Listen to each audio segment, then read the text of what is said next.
No doubt that specialty, as it's called, is much better today than it was 30 years ago. There's Absolutely. no doubt about that. The fear is, are we flattening out? Are we flatlining and maybe even going slightly backwards right now because of the sudden increase of costs and trying to find ways to modify that? And it is a scary moment.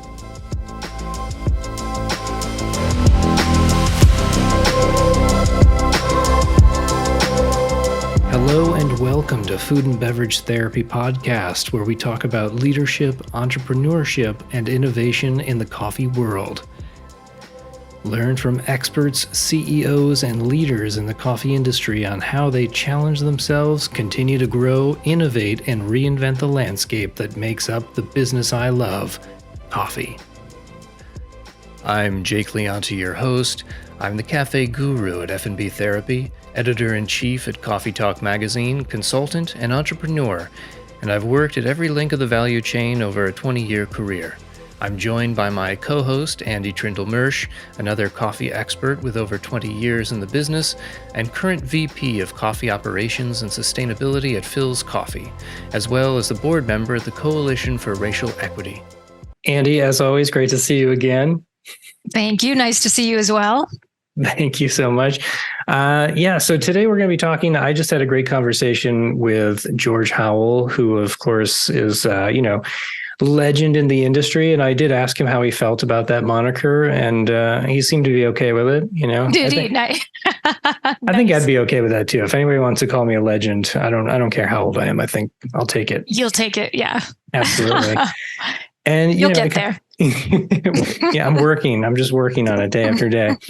It made me think about mentors because, George is kind of like a mentor to the industry, and I've always had, like kind of sought out mentors, in my life. And I was curious, have you had any mentors, in the industry throughout your career? I definitely have. What's so interesting is that I never thought of them as mentors specifically until much later in my career. And then for some reason, it seemed like people started asking me, will you mentor me? Like the question came up. And as I was trying to figure out, well, what does that even mean? And I even volunteered for a nonprofit program as a mentor. Then I was like, oh my gosh, I've had so many of them, but I feel guilty. I never acknowledged or recognized them specifically as mentors. So that to me is an interesting thing, is like how we think about that. I love that you say you seek them out or have sought them out. And I'm curious to know like how you define a mentor. But I mean, yes, I've had so many. Some of my earliest ones were women in coffee who sort of brought me in under a banner of being a, woman in coffee, and just really encouraged me. And it was part of the early formation, actually, of the International Women's Coffee Alliance. And so it was, Karen Sobreros and Kimberly Eason and Margaret Swallow and some other women out there who that just kind of, as I went on one trip and showed up and just was who I was, they're like, you're really great. You should be involved in our group. You should be our president. They just sort of pushed me and propped me, and they gave me a lot of feedback and direction. So definitely they were mentors. But at the time I was like, they're my friends.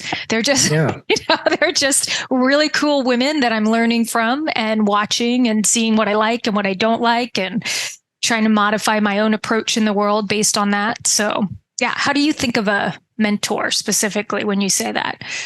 I think, a mentor in general, obviously, is somebody that you can learn from, right? It's somebody that is senior to yourself and that has something of value that they can pass on.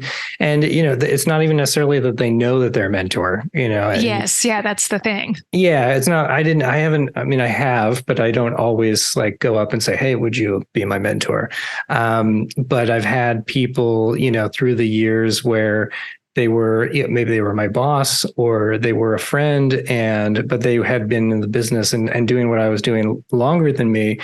And so I wanted to learn from them. And so I would spend more time with them. I would nurture that relationship. And even a couple of times, yes, went up to them and was like, I need your help, like, would you be up for, meeting with me once a month or once every couple months and, talking through this stuff and kind of being a mentor for me. And, you never get a bad response from that. Anytime you go in, like, you're the best, you're brilliant. And exactly. You're a legend. Would you mind sitting with me? Exactly. You're generally going to get a positive response, even if they don't necessarily have the time to do it. They're always going to be appreciative and then in some way will do that. Some of my mentors have been, even when I was a barista, Gus Rankatori, who is the owner of Tuscanini's in Boston, kind of taught me forgiveness and sharing, because he would hire people who had already been in prison and things like that and give them a second chances. And, Rick Reinhardt, back when Rick's one of mine too. I was like, why did I not mention Rick? But he's also such a good friend that sometimes it's that boundary, but for sure, an incredible That's really mentor. Cool. Yeah, back when I was at Groundworks, he was kind of introduced me to cupping and that whole part of the business. And Nico O'Connell at La Colombe was, he was the head of their sales program. And so I just learned so much about sales and service and connecting with people. Assad Ben Abid, he is in charge of Barista Attitude now, but he was the president of Chimply North America for a long time. And, anything about relationships and kind of playing the long game, I definitely learned from him. So those are just like some of the people that have had a big impact on my life. And I just think that that's something that everybody could and should do, because, learning from people who have more experience or more knowledge than you is just so beneficial. And most of the time it doesn't cost anything. We spend all this money on education and going to school and reading books, and you got this wealth of knowledge right in front of your face and you never tap into it. Yeah, one of the best ways that I found early in my career, and I guess this was really how I was introduced to a lot of mentors, I now think about it, was in volunteering with the Specialty Coffee Association of America. So this was years back. I'm not directly immediately involved now, but I was very involved for many years. And it was just I was volunteering on various committees or to wash cups at a conference or to teach a class or whatever it was. It was through that I was constantly exposed to some really incredible people in the industry. And that is an incredible way to learn too. So for some people, if someone's listening and wondering, it's like, it doesn't always have to also be actively seeking them out, though I think that is a great way, but you can also just expose yourself to a community where there's a lot of mentors kind of within that community. And then you get to know them and you learn from them. And, it made me think too of like Paul Thornton was someone when I'd gotten to know him a little bit through SCA stuff and Roasters Guild stuff. And then I was trying to sell him green coffee and I realized I had a lot to learn about selling green coffee. He was much more experienced as a buyer than I was as a seller. And I don't know that he thought of that as being a mentor, but he definitely was. And I definitely had times where I would just be like, I just really need to understand what you're talking about. Can you please tell me how to sell to you? Yeah, exactly. Yeah. Rick Reinhardt also coached me in how to sell to him too. That was pretty funny. I'm like, oh, thank you. That is a great idea. I should negotiate. Thank you. Just basics or yeah, put the offer in writing. Oh, good idea. Thank you so much. Yeah. So lots of people in my past. I feel like I would have to name all my mentors in coffee would be very, very difficult. Well, very easy to do, but everyone would be bored by then. It would take a long time. Yeah. It would take a long time. So many people. Yes. Yeah. And then it's one thing that is probably newer for me too, is to have mentors outside of coffee, which can be very helpful as well. It's a good idea. Yeah. It's a good idea. Could be a well-rounded person. Yeah. Different perspectives coming from a different lens or angle. So now I would say I do have some in the sustainability field. I do have some still in specialty coffee. I do have some within Phil's. Really, my main boss is an incredible mentor. And then I do have in a women's executive leadership group as well. So I have now over time structured myself with a lot more specific mentors, but it's also diverse, not just the coffee world. Excellent. I think that's really smart, and a good point too, bringing up volunteering at events, and whether it's SCA or NCA or any kind of Roasters Guild, any of Roasters those. Guild, yeah, any of those types of things. Even if people are just having public cuppings or things like that, they're great places to meet people and learn things.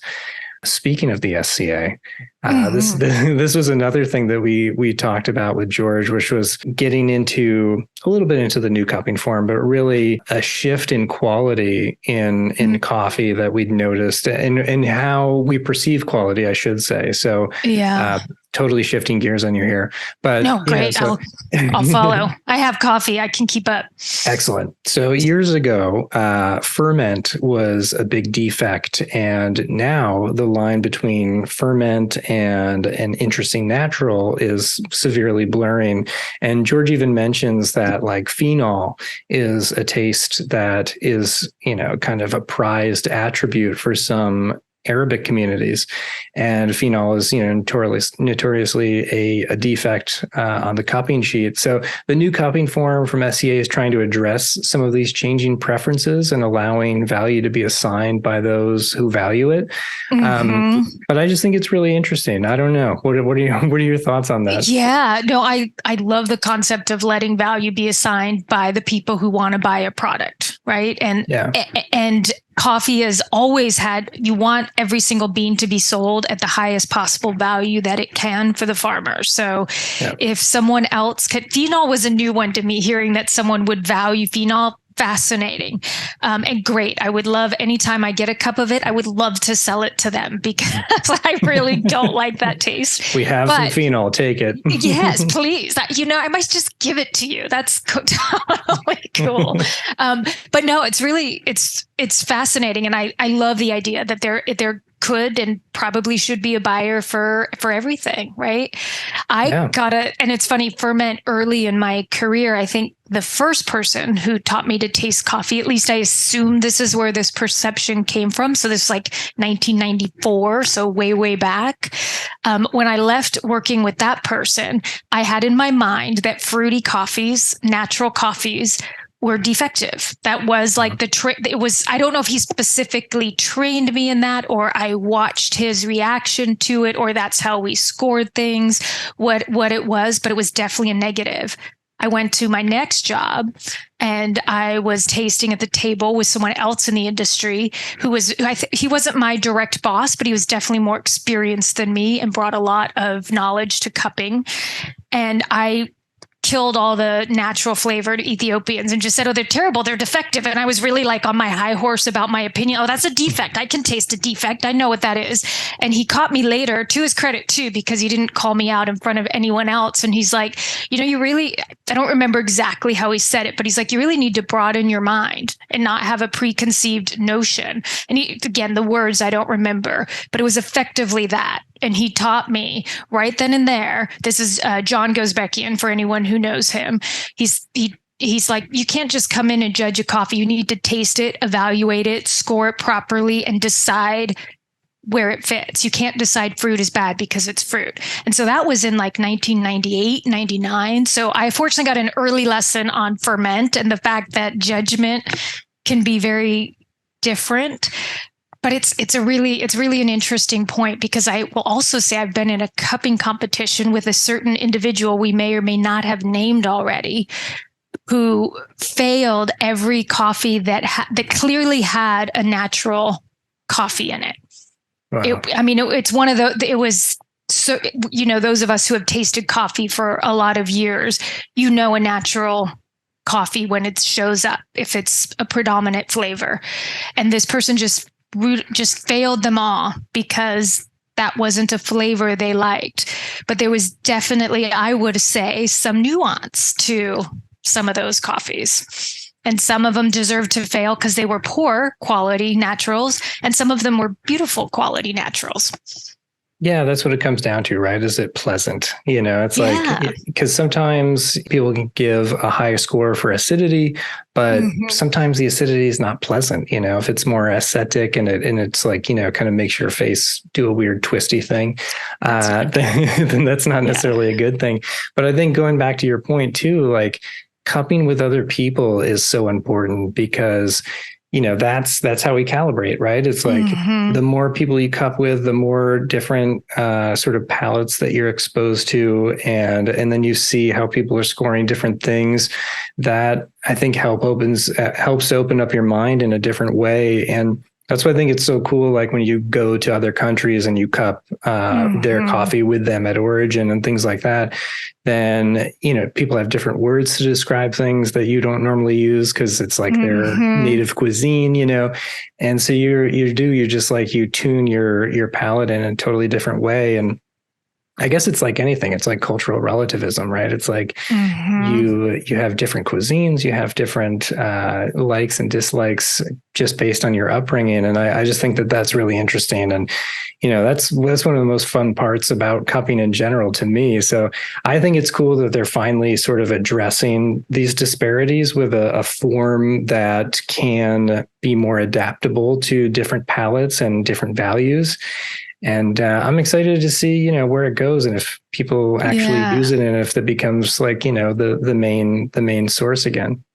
Yeah, I agree. I'm pretty excited about it. I do hope that it's like easy enough for people to use. That was, always one of the points with the original form, which I had used for many, many years. So I'm very comfortable with it.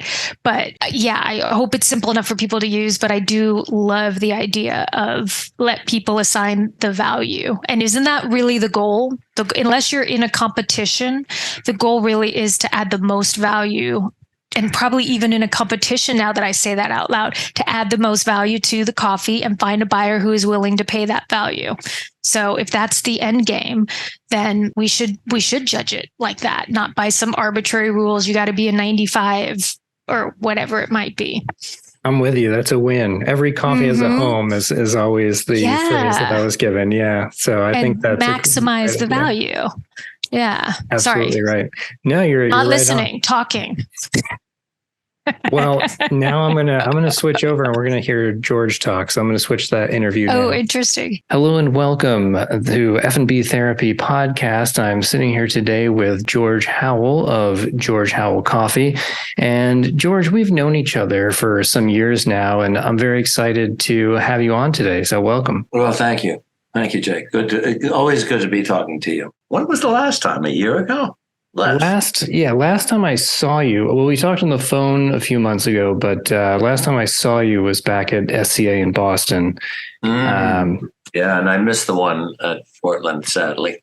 Yeah, it was a good show. It was extremely well attended. I think we have a lot of topics today that we're going to discuss about some of the issues facing specialty coffee industry. But first, let's dip into it lightly here. So I wanted to ask you first, how do you feel about being called legend? Yeah, it just goes right by me. Just let it roll off your back. Yeah, it's certainly a nice thing, just so long as people don't consider me dead and buried. Exactly. It's a title of respect, of course, and a moniker that I think few in the industry actually have. So I was always just curious, if you don't like it because it makes you feel aged in some way, or if it's a badge that you wear proudly. Well, what I'm most proud about all of that is the fact that I've never been satisfied with where I am. And I've always been pushing, right? And so there are lots of times where I feel I'm 30 because I'm relating more to those people than I am to people in coffee in my age. That's great. It's a state of mind, right? And I think that's what super achievers do is you're never satisfied and you just keep pushing yourself. So that's the great part. For George Howell Coffee, you guys are roasting out of Acton, Massachusetts, outside of Boston. How many locations do you currently have now? Well, still only 3. We were really hoping to increase it, but then along came COVID. Yeah. And so we're just digging out of that, right? So I think you'll start seeing us have more as we go into next year, 2024. So excellent. Yeah, that'll be exciting. Definitely looking at that. And, that's what I love to do are the cafes because it's an interactive space. It's direct to consumer, right? And that's the most exciting thing. And you get that instant feedback and gratification of the interaction with the customer and what their experience is. Right. That's exactly right. Now, I consider your cafe in downtown Boston to be one of the few cafes in the country that is like still worthy of a pilgrimage, to see what's new and to try some of the best coffees that you can't get anywhere else. Are there any cafes or coffee roasters that you would make the trip for just to see or experience?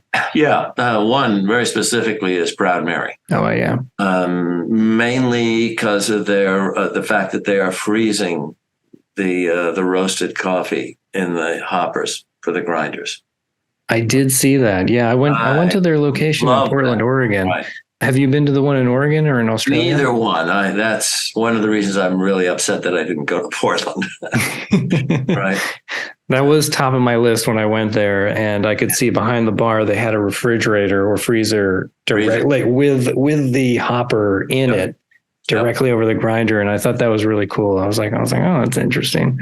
Well, yeah. So I definitely have to get it together with Nolan and to show me how he did that.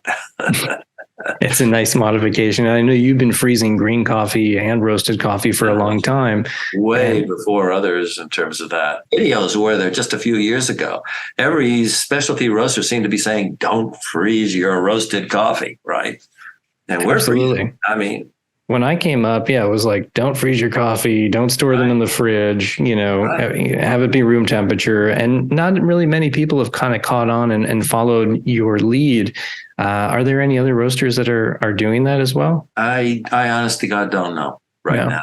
And that's my fault, not anyone else's. I just haven't had the time to go checking that out and so on. But I certainly know. Again, I can't really name names off the top of my head, but I know that a lot of roasters are freezing the green. All right, so some people are picking up on it a little bit now. Right. You go to some cafes and, they just never have aged coffee. And you kind of think, okay, they know what they're doing. Other big names, which I won't name, you can go get an espresso. I had one 2 months ago that was like so aged, it was incredible. And it, bad aged. I have had good aged in a completely different sense. And it was only way back, 20 years ago with Sumatra, that the K's coffee company in Japan. It's like kind of an aged, so like a monsooned coffee. No, I hate monsooned. Sorry. But that is like the worst to me. It's so it's beyond dead on arrival. Right. We had that back in the days of Coffee Connection. Okay, yeah. And so what do you consider to be a good aged coffee then? Well, that Sumatra back then, it was taken from, the classic traditional varieties, which there are less and less of. The Typica type, long beans, right? And wet processed like the wet hulled, right? Standard. Yep. But totally cleaned of any kind of defects, insect defects in particular, all of that, which is so common with the Sumatrans even today. And then aged over 5 to 6 years. Okay. And not coming out looking white, blanched like the one you just mentioned, but coming out yellowish brown. Interesting.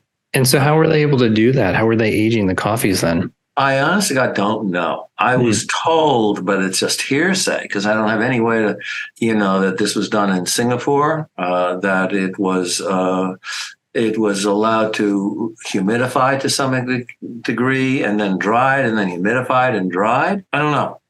Interesting. All I know is that that coffee had incredible body. It was incredibly sweet. And the flavor aroma was extraordinarily close to when you walk into a really fine tobacco store, pipe tobacco store. That kind of sweet. That's really interesting. Malabar doesn't even approximate on any level. This was completely different. And I several years ago did get a sample of some aged Sumatra, but you could see that it had insect damage. I mean, broca is such a problem in Sumatra. So it had insect damage and so on. So there was that first momentary, yeah, there it is. And then the bitterness that came from the insect damage, right? So I didn't get it. To me, that's much more exciting than all these super processed coffees that people are coming up with now. I mean, one, you could get quantities of it. It's interesting that we're down to 22 or 40 pounds now going at auction. Wow. Yeah. Super small lots. Tiny lots, because the price goes up as the lots get smaller. And now, frankly, we're into what I call Fabergé eggs. So right. just manipulating the price through demand, and a limited supply. It's like, who's selling this? Okay, yeah. So I could, like Proud Mary and some other place in Australia that went way beyond that, right? What was it, $1,000 for a cup of coffee? Wow. I mean, come on. Right? I kind of get it, but this has nothing to do with coffee farmers. Right. And it's still not actually improving the overall pricing of coffee, especially at a commodity level or even a lower specialty level. And it does not reflect at all the craft of the farmer and the care that they took. It doesn't reflect the craft of the processor either, from the point of view of really doing something that a bunch of us can all taste and drink. Well, I think that's interesting. So that kind of segues into something I wanted to talk about anyway, which is this, this thing that's kind of being tagged as the producer revolution. And it's growing in popularity of producers putting out, interesting fermentation with various yeasts or fruit, et cetera. And, so this is another affectation, but it's a value add that the producer is able to bring to the table. How do you view this? Do you view this as a positive thing where they're, able to take a little bit more control over the price, or what are your thoughts there? No, I don't think so. I think this is the latest episode of flavored coffee. Flavored coffee first came into the world in the 1980s, as I recall it. Where you were literally, if you walked within a mile of one of these cafes that had flavored coffee, you could smell it from far away. Those things pressure grinders as well. You grind flavored coffee through there, then no more good coffee. Specialty roasters at the time all had that coffee, right? Yeah. That just ruined everything. I have to hand it to Starbucks. They refused, as did we. But, we were the exceptions. There were others, right? But majority all went towards flavored like that. I mean, the difference obviously is another aspect of that. Yeah, so those flavored coffees obviously have like some sort of sugar and they're even, some of them have like some astringent qualities to them. You have to handle it with gloves and things. And it's kind of not a savory process. Right. But this is something where it's closer to, like what vintners are doing with barrel aging wine or something like that, where they're controlling the fermentation process to affect a flavor on an internal level. And it is obviously changing the flavor. But that being said, then they're able to fetch a higher price for it and take a little bit more control of the authorship of the coffee itself.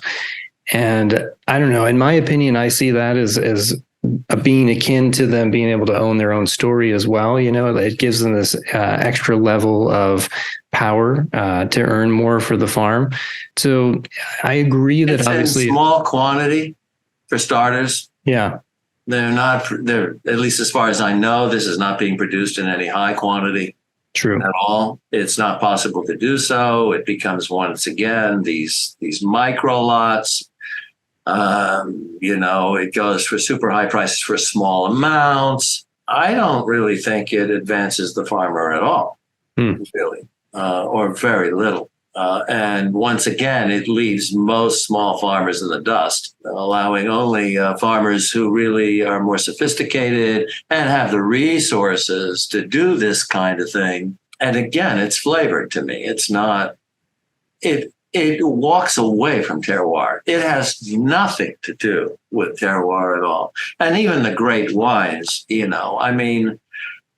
They had the advantage of being able to develop over 1,000 years or more, unlike coffee, which is living in a world of 24/7 changes, right? Yeah. It's a whole other, how do you evolve in a world that gets bored of whatever it did 24 hours later? Right? That is a real issue. But to me, it's terroir. It's what the variety produces combined with what the farmer does to midwife that coffee, which is gone with all this other stuff, right? This is like creations, right? Like ice cream or something. And I find it very boring in the end. I don't find it something pleasurable for me to drink every day at all. Whereas coffee really has a complexity to it that is just being lost in all these flavor burst coffees. I agree that it's definitely not a profile that's kind of an everyday sipping profile, especially, a lot of the beer yeasts and things like this. Like they're maybe interesting for a minute, but they're not that daily ritual. As opposed to the great wines, like a great Bordeaux. The only reason I don't sip it every day is it's too damn expensive. But I would sip it every day. Yeah, absolutely.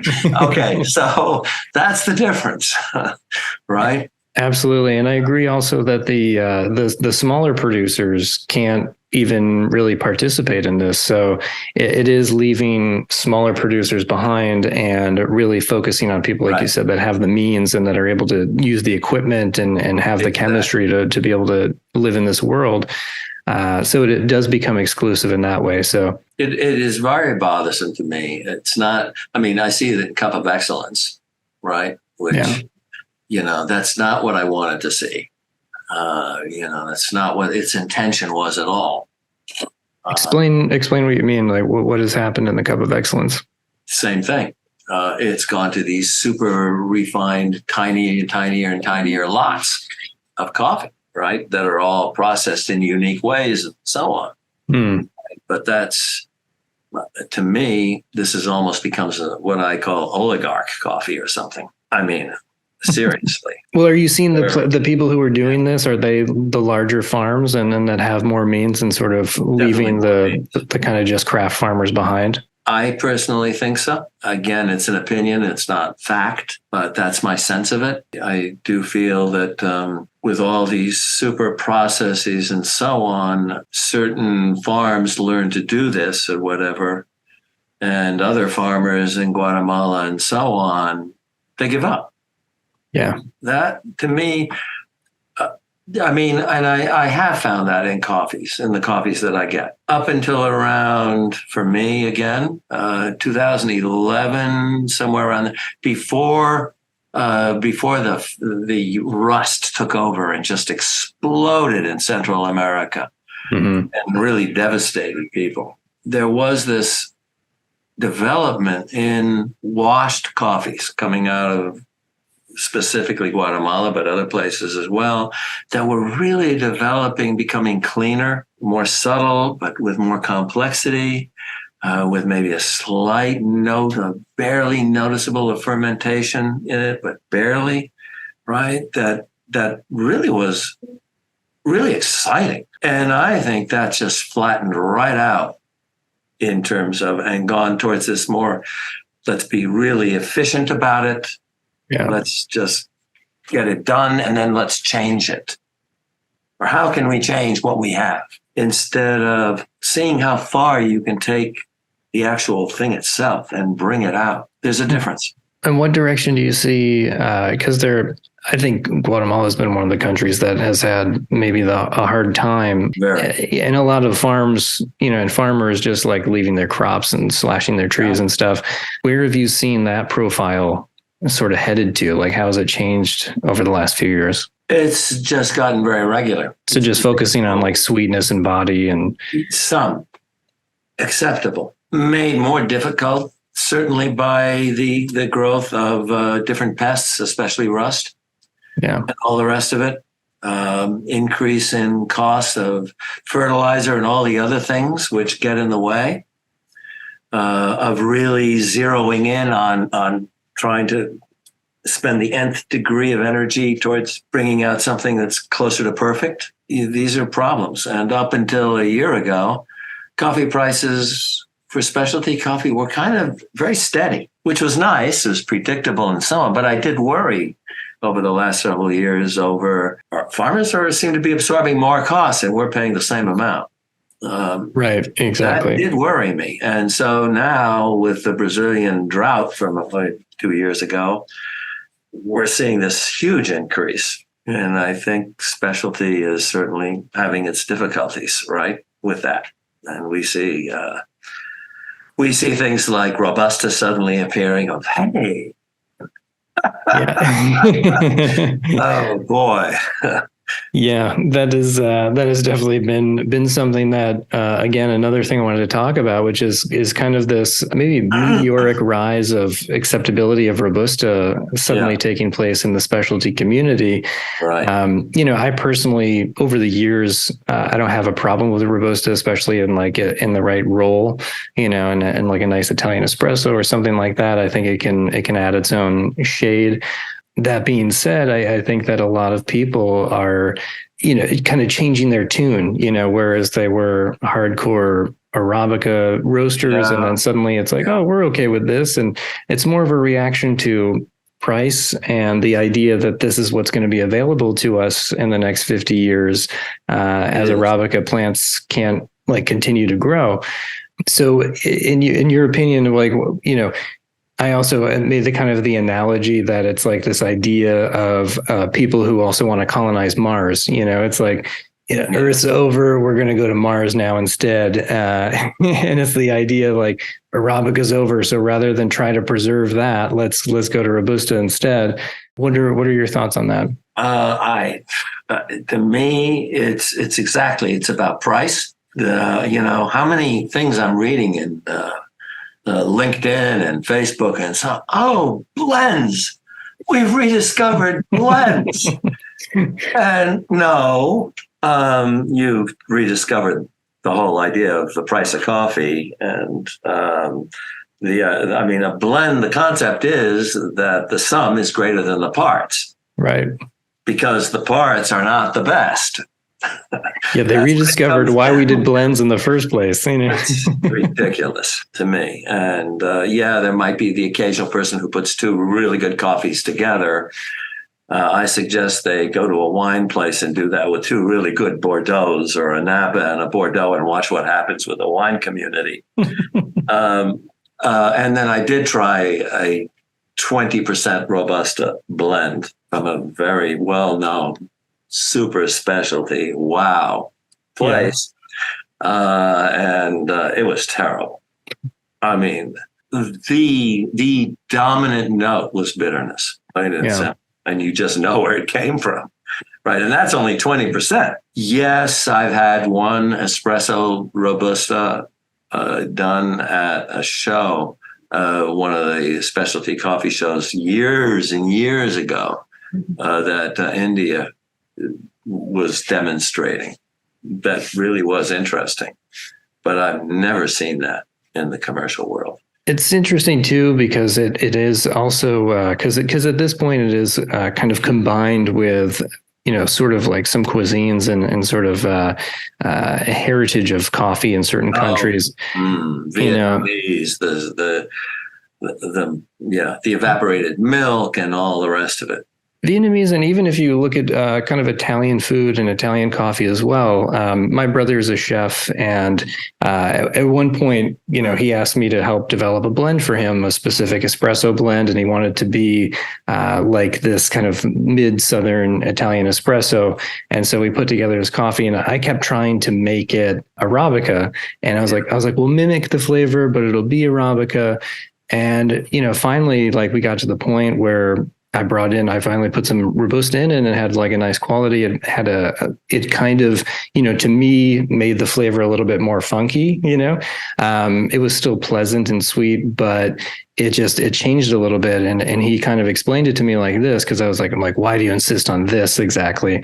And he's like, this restaurant is producing an authentic Italian flavor, and we're doing like the really kind of deep stuff, we're like, we're doing the testa and, like the brains and like this kind of stuff. And he's like, and this is the diner who likes this will also be open to an espresso that kind of takes you to this level. Right. It's not about you, Jake. It's about bringing part of the cuisine. I feel two ways about that. Right. Yeah.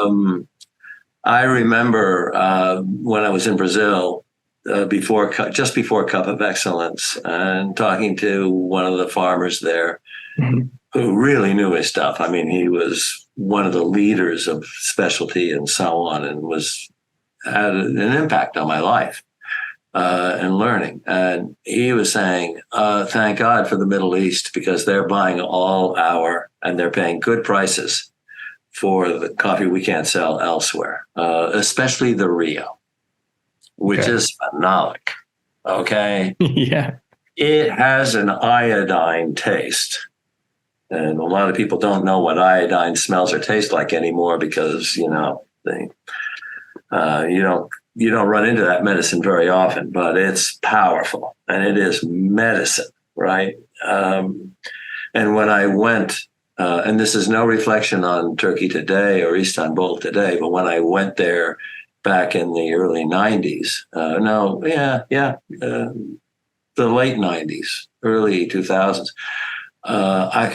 it's the first time that even milk and sugar would not save that coffee. I mean, I'm sorry. Then certain people in Brazil in the medical profession were saying this coffee is not good for your health. Wow. Yeah. Okay. I mean, people are light on certain flavors and become used to them. And these also become traditions. That's true. Right. So tradition. No, I'm sorry. It depends. Habit is comfort. And so we don't like changing things. But in that particular case, I think and I'm sure that by now there is a specialty Turkish doing. There is. Right? Yeah, Istanbul does definitely have a specialty scene now, exactly. and you can get great coffees there. Absolutely.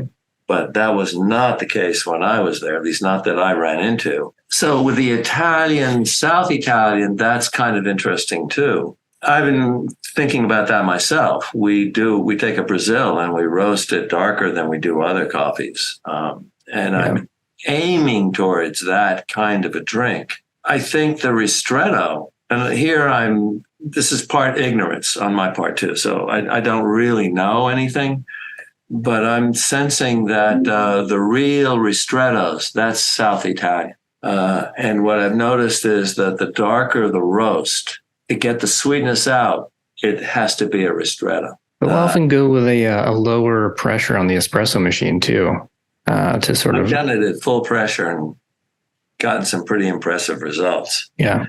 But interestingly enough, also the Italians are not doing 18-gram espressos. Correct.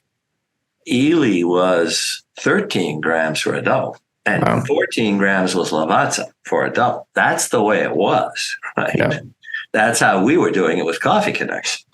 And then suddenly came along the Australians and Vivace, right, at 22 grams, right, with this just massive, turning on volume, and loudness to the max, right? It's an intense drink. You got to go ristretto with 22 grams. Yeah. So, but I wonder, so the ristretto and that intensity, bringing it down, smaller amounts, may make that a little bit different. But it's also a fact of economics. Southern Italy is the poorest part of Italy. Correct. And it's very, very clear cut that the Robusta is far more prevalent in poor regions. And as you go to regions that can afford it, there's less and less Robusta until you get to Ely and Trieste, where there isn't any.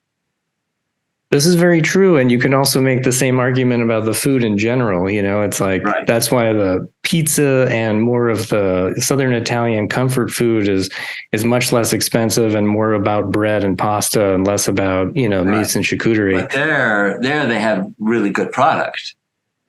They're not dealing with the Robusta of noodles, the Robusta of tomatoes and so on, right? So That's that true. food can be delicious. That's not the same thing. Absolutely. And, and it also goes back to the wine tradition too. Italy is known for blending wines. I know the French would never blend wait Bordeaux. a second, they're blending varieties. Yes. Not wines. The French do that too. The great Bordeaux's are a blend. I have no problem with a farm, blending this variety and that. I think that's fine. That's great. No problem at all for me for that. There's a lot that makes sense, right? Again, it's all about the terroir and bringing it together. So I'm way okay with that. Okay, so why the dark roast and the Robusta in France? One of the gourmet capitals of the world, right? Right. Well, consider where all the French colonies were, all in Robusta producing areas, right? So there was an economic reason for Robusta coming into France. And the original people who were first running into this, being good tasters, realized this has got a problem. And so how did they solve it? Dark roast. You ever overwhelm it with the flavor of roast to the best you can. That's the way I see it. That is the old technique. Absolutely. Right. When you're trying to kind of flavor mask maybe a lower quality coffee. Exactly. I think we have seen a lot of improvement though in Robusta in general, and even at this SCA show recently, I had there were more Robusta producers present at this show than I've ever seen in the past, and the quality that they were bringing was transformative. It was no longer about just being earthy and nutty and we were actually seeing a lot more sweetness and even some kind of cherry, a little bit of fruit flavor in there as well, which was interesting. And, I brought up to you before Nguyen Coffee Supply, which is, kind of championing Vietnamese coffees, but they're doing it with a new spin, and kind of using maybe some healthier ingredients and higher quality Robustas. But I think it's really clever and kind of positioning it as being something that's more about part of the regional flavor and actually what they value in their cuisine. I'll stop you there. It's great for my cafe because it brings in the date that wants all that milk. And maybe the other person in the pair is somebody who likes black coffee. Right. I'm excited about the Vietnamese stuff or the Frappucino, which we developed originally, right? Because it brings in the date who really wants the black coffee, because it's the black coffee that really promotes the farmer. And the other stuff can be bulk. And if you are selling to people who are adding milk to their coffee and so on, you are part of a crowd that can be replaced anytime. You want a higher price? No, I can get just about as good. Maybe 10 cents less price over here. Bye. That's the way I see it. And I just wanted to add one other thing. But there are alternatives. And recently, I've been very impressed. La Soledad in Guatemala, the H1. Now, that is a hybrid. It does contain the Híbrido de Timor, which came out of Robusta, right? Mm-hmm. Many times mixed back into Arabica and so on through the Marsellesa, and now to the H1, which I believe was developed by the WCR. And I'm blowing my mind on it. Wow. Okay. It's it's expensive, relatively. Mm-hmm. And that may come down over time. And as they perfect the process, right, and so on, it costs a lot more to buy the baby trees and so on. But there you have, it's a coffee, mm-hmm. right? Central American based, but at the end with a light roast, I'm getting a floral note. And none of the tail end Robusta notes that I've gotten in so many other hybrids. So we're seeing something emerge here that is what we're all looking for. When people look for Robustas and so on, they're looking for something that is disease resistant. Yeah. That won't cost as much. Fundamentally, Robusta, by the way, is just as prone to climate change and problems as Arabica. And they're starting to see that and worry about where the cost of Robusta is going with the La Nina coming up. Seeing that in the headlines these days, right? So it's not necessarily the solution, but again, these hybrids may be the way to go. And I mean, I am very impressed with that. So my mind's really been changed there. Yeah, if we can make something, all of the strengths of Robusta and but also the strengths of the Arabica and not the weaknesses, that's the goal. Yeah. That is, because we've got to stop the fungicides and all the rest of it. I mean, that's breaking down the business of farming. Absolutely. Right. And in kind of what you were talking about makes me think of another point, sort of how you're saying that, people going towards these lower quality coffees is not doing anything for the farmer. It's the people who are going for the black coffee, the purest. That being said, the majority of coffee produced in the world is not that high level, high tier coffee. Right. So, I put out an article like a couple months ago about how we need to pay more for bad coffee, and that the prices should start to be more based around like actual cost of goods and with a margin built in instead of this fluctuating C market and, only rewarding quality rather than starting at a proper baseline and then premiums for quality. I don't know. Do you agree with that? Or I know there's no such thing as like as they say, the silver bullet solution, but it's a starting point, right? Like just starting to treat it like a proper business in the first place. It's complex. I'm not sure. It's not clear to me at all. I have to say, looking into the future, it's very difficult because of so many factors now, including climate change. Novelty really rules the day. And sometimes I wonder if that's what they're calling the fifth wave, but that's another topic. But the fifth wave is the absolute splintering of the specialty coffee community in general, right?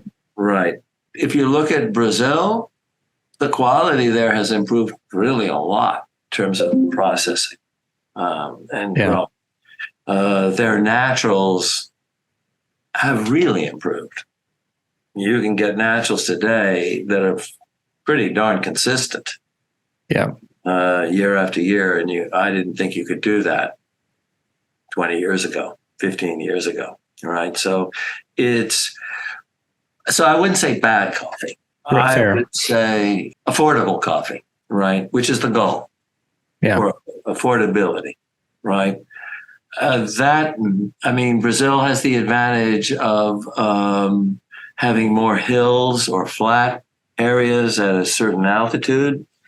It could be difficult going forward with, again, climate change, but so far they can mechanize. Right. The mechanization is getting more and more sophisticated. They can pick with that mechanization more carefully than they used to, picking more like reds and so on. The varieties being developed will tend to produce more reds all at once. All of these factors are going into it. Then they can separate the cherries out mechanically as well from ripe to unripe. Brazil is 40% of the world's supply of coffee. So what happens to the small farmer in Colombia, or who can't necessarily? Maybe they can down the road. I don't know. Robotic. It's like so far beyond. I mean, things have moved so quickly. Yeah. Right. But we are seeing youth leave the farm. That's another problem. Yeah. Right. And because there's no future in it. And if you're a small farmer producing affordable coffee, how much incentive is there? Yeah, none, pretty much. If there's no value in the land, then people are going to abandon it. That is a real concern. Yeah. So I don't know. Larger farmers may find ways to do that more economically. But again, I honest to God don't know. I just don't. I wish I knew more. Obviously, what occupies my time is, getting what we're doing right and so on. And so I haven't really been able to spend the kind of time that would be needed to have a really intelligent answer. That's fair. Well, and I do want to go back to a point that you brought up earlier, because we were talking about the flavor of coffee, and we were talking about, the Middle East and kind of a phenolic flavor that was actually desired. And I think that's interesting because we've also seen sort of the scale shift on fermentation, right, and naturals. And ferment was always a decrease. That was a flaw. And now our palates, the U.S. culture has shifted in a way where it's like, oh, the line of what is ferment and what is actual just good fermentation is totally different. Right. And that's just happened in the last 10 years. I've done the about face that way. Yeah. I was raised on clean, no fruit, period. Right. And today the Brazil I buy is a natural. It's not a semi-washed or pulp natural, right? It's the natural. So there's a lot of people who love that flavor. By the way, it makes a really interesting, really good iced coffee, which is a whole other topic, right? Cold brew versus iced coffee. Exactly. Right? But a genuine iced coffee, Brazil, I'm talking about it because I just had it before I spoke to you. We made a nice coffee. It was phenomenal. Blue Bottle put out a really interesting instant coffee, so they took a super expensive Yemen coffee that they are selling, $65 for 100 grams, and put it in these little vials, and it was all very expensive and extravagant. And when I got it, I thought of you immediately, because I thought of, like your whole mission is to raise kind of the mental placement of coffee, and I feel like it's kind of this interesting contradiction where, okay, it's $65 for 100 grams and it's in these vials and it feels very expensive and luxurious, but it's also instant coffee. So the dichotomy there is just too interesting to ignore. And I wondered what you thought about it, and if you feel like it's elevating specialty or degrading a great coffee in some way. Yeah, I am very weirded out. Take a really expensive coffee and do that as instant. My guess would be, if I were trying to do something like that, I'd be thinking to myself, what's a coffee that has a really strong flavor? And it's more than just terroir. It's also the natural and all that. A natural coffee has a distinctive flavor all of its own, right? Regardless of terroir. It's a generic note. So pick a Yemen. It's, really exotic. No matter how you brew it or make it, it's going to have a different taste, period. So, hey, do an instant. Now, that's a very cynical viewpoint, right? I have not tried it. I will be trying it in the next few weeks, period. I absolutely have to keep current to that, right? But to me, what's much more exciting is the commandeer coffee. Right. I wanted to bring that up too, because that's the other idea. I think the race right now is to how can we capture a perfectly brewed coffee and be able to deliver that in the way that wine does, where it's in the bottle, it's captured, and you get the finished product, because that's the missing piece. Right. That is the missing piece. It is very frustrating and very difficult to ask of the consumer to get a $100 a pound coffee, or even just, $20 a pound coffee. Yeah. And grind it the way it needs to be ground. And I find I use at home, I don't use a super expensive grinder because I really want to drink coffee like my consumers can. Yeah. So I'm using, a Baratza grinder, somewhat more affordable, right? It's a solid home grinder, absolutely. Exactly, that way, and brewing. But the grind. If I do a Kenya, it's one grind, and if I do a Central, it's another grind. Just for starters. Yeah.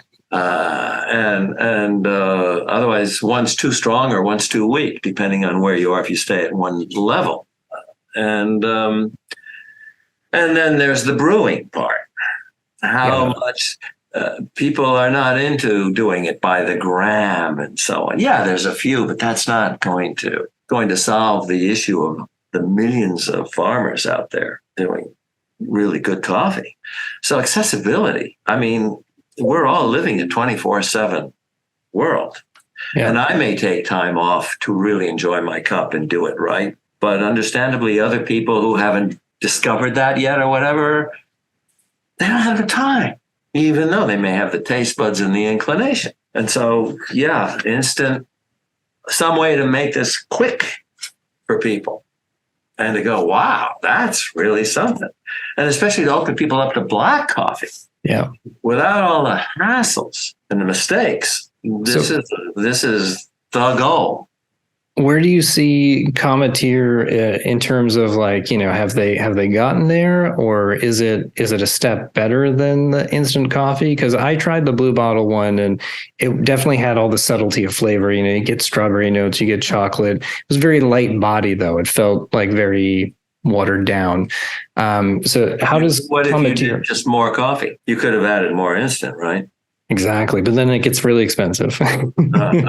All right. Yeah. Well, that's the nature of it. You can do less water, absolutely. And so you can have it.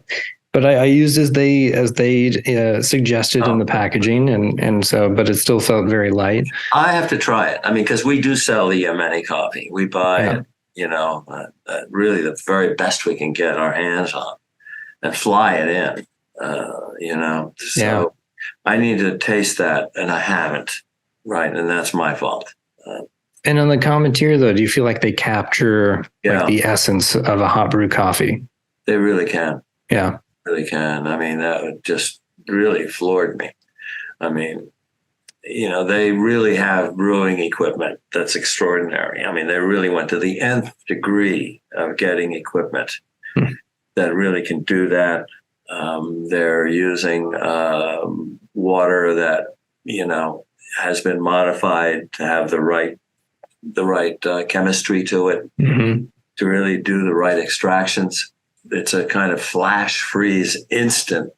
There's just about as close as you can get to zero oxidation to the coffee, right? So yeah, it can be quite amazing. But to me, that comes by far the closest.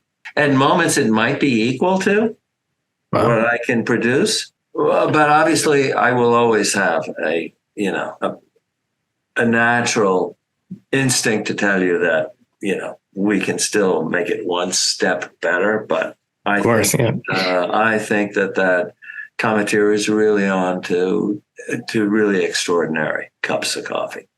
Right. I think the only major drawback is that it's purely cold chain and it's frozen, so again, it's this extra layer that's not incredibly, earth friendly. We had a cold chain. It was very taxing on the environment. And when people stop eating their ice cream, right?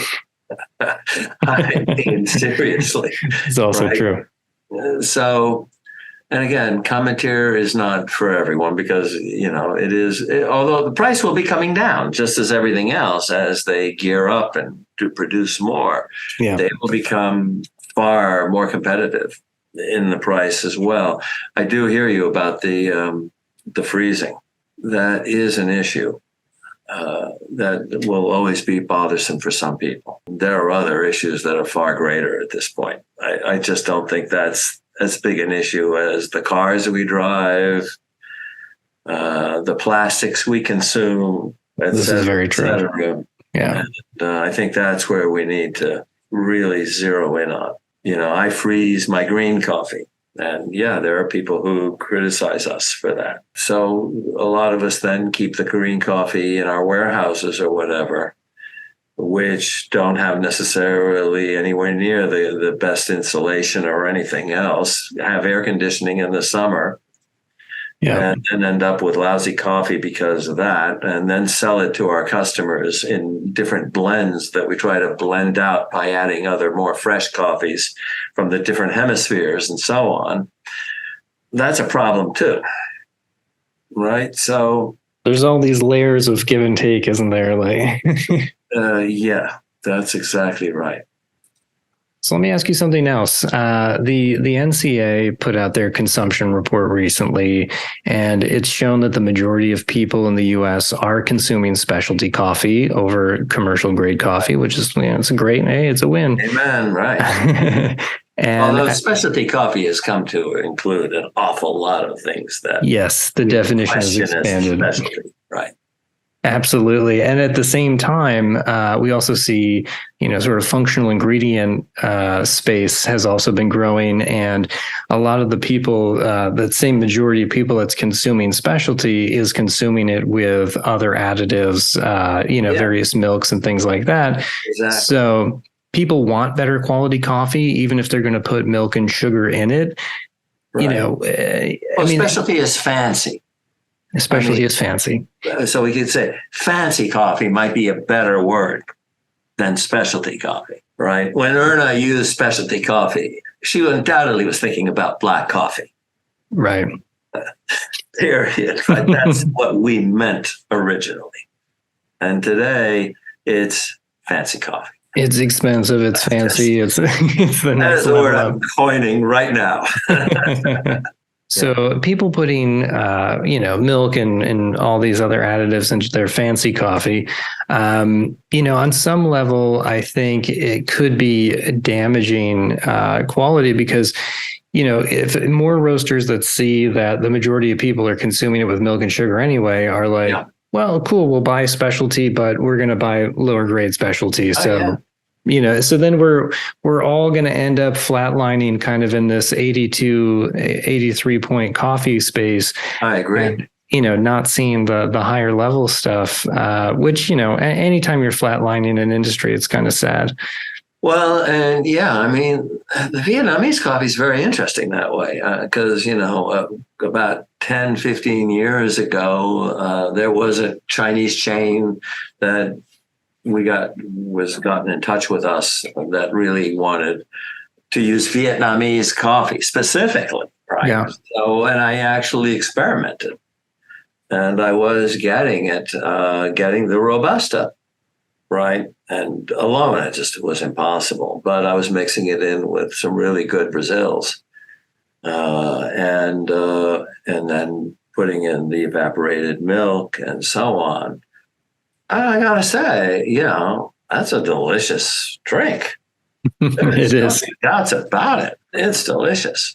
It's the new Frappucino times 2. And on the flip side, do you really want to start your day with that kind of sugar and everything else and the milk and so on? Is that really the goal? As a great ice cream beverage or something like that? Dessert? Yeah. Fabulous. And you don't need expensive coffee. You absolutely don't. Just like with ice cream, you don't need a $100 a pound coffee to produce a great coffee ice cream. Very true. And the flip side is that, if the majority is drinking it this way anyway, then, we're still increasing the volume of specialty being consumed. And so that's a positive thing. That's positive for the industry. But I don't call it specialty anymore. It's just better commercial. Because that's what it is. It's better commercial coffee. That's all it has to be to work well with milk, period. So do you think that this could end up with a positive impact on price overall where, like the bar of what the general consumer wants is up higher? So we're in general buying more expensive coffee? Well, I think climate change is going to take us to higher prices no matter what. Yeah, that's definitely happening. And my concern always goes, how do I raise the number of, right now I would venture to guess it's somewhere between 10 and 15% of consumers drink black coffee. And that is a hard number to change. And that to me is the more I can get people into black coffee, the more there's a chance for farmers who are in the right place to really provide something that is valued, that is cherished, that gives them a name, potentially. Down the road and an uphill road. Other farmers, there should be a floor. to the price of coffee for commercial grade and so on. Yeah. All too often, they can be below the cost of production. That serves no one, not the consumer, not the industry, nobody, right? And not the farmers. I think it's great hearing the way that you're posing it and kind of the point of view that you're taking, because more and more it seems like, there's this attitude of acceptance and, bringing people into specialty by like not being judgy or not kind of like, taking away the idea of being snobby, which comes back to the idea of accessibility. But at the same time, it's lowering the bar of what we're hoping to achieve from the customer, which is that they do engage in a black pure coffee. Exactly. So it's, and it's kind of opposed to what kind of the majority of the specialty coffee community is saying at this point, because I think everybody's just much more interested in getting volume rather than really pushing. Oh, yeah. And so it's become the theme right up at top of the line of specialty are saying, oh, wow, you need to find out what your customers want. Right. If that's the way I thought in 1975 when I opened the Coffee Connection, we would have been dead. Okay. It was, wow, guys, wait till you try this. You've never tasted anything like it before. It had nothing to do with, oh, you like that? Let me give it to you. I mean, damn, sit on our asses attitude. Hey, Turks, keep drinking the Rio coffee and the medicinal. Yeah, right. Drink what you like. We'll give it to you. Sure. Let's call that quality too, because after all, we don't have it. Everybody has a different definition of quality, and that's what quality must mean. I'm sorry. Screw that. This is part of the splintering that I'm talking about within the specialty industry, and like, because the agenda, like you said, once was very unified, and it was very much about education and kind of expanding people to embrace a higher quality beverage. And now it's less about that, and it's more about just bringing as many people into what is thought to be specialty, but is essentially a higher grade commercial. Yeah. So it's an interesting evolution, and I don't know. I guess it'll be interesting to see where that leads to ultimately. It's definitely interesting. Oh yeah. The whole world has become very interesting. And by interesting, I mean just kind of lowering the bar and kind of accepting of what we have. And like any industry is going to be motivated monetarily, and so obviously embracing and involving as many people as possible is going to be better for the pockets, even if it's not kind of fighting for the agenda, which started out as an altruistic kind of ideal. No doubt that specialty, as it's called, is much better today than it was 30 years ago. There's absolutely no doubt about that. The fear is, are we flattening out? Are we flatlining and maybe even going slightly backwards right now because of the sudden increase of costs and trying to find ways to modify that? And it is a scary moment. Yeah. Right? I mean, can the consumers afford the higher prices that farmers must charge and that roasters therefore must charge as well at some point? I think a lot of specialty people are swallowing and reducing some of their margins. I know we are. I'm hoping that people still love that cup of coffee, and it's still, relative to other luxuries, is cheap. Absolutely. And it is still the economics of taste, and this is part of what even Italy and Italian roasters have been dealing with for a very long time, because there's actually a price ceiling on what you can charge for an espresso there. Yep. So it's, we've seen how that has sort of shaped the industry there. So I'll be watching very closely to see kind of how it evolves, and if as affluence and maybe economic security returns, if the appetite for higher quality grows with it as well. Yeah, I certainly hope that's the case. Well, George, it's always a pleasure to see you, and thank you so much for taking the time. And I'd like to just continue to keep our dialogue going. I love it when you occasionally text me and you have little questions about cold brew or whatever I'm up to. Oh, yeah. And next time we can talk again about that. Absolutely. Yeah, that'd be a lot of fun.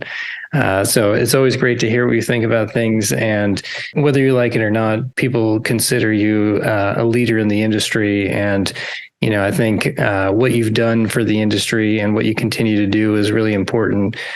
So I'm always going to want to talk to you and share that with everybody else. I really enjoy talking to you. So please, anytime. Excellent. All right, George, take care. Thanks again. You take care. Bye. Bye. If you like what you heard, please subscribe to wherever you listen to your podcasts. A very special thanks to our guest, George Howell. Thanks as always for your support and listening. Please feel free to share this with a friend and get more people to listen. Always love to hear feedback and interesting ideas. If you have a guest that you think would be perfect for our show and you'd like to hear interviewed, please feel free to hit us up at info@fnbtherapy.com. Thanks and take care.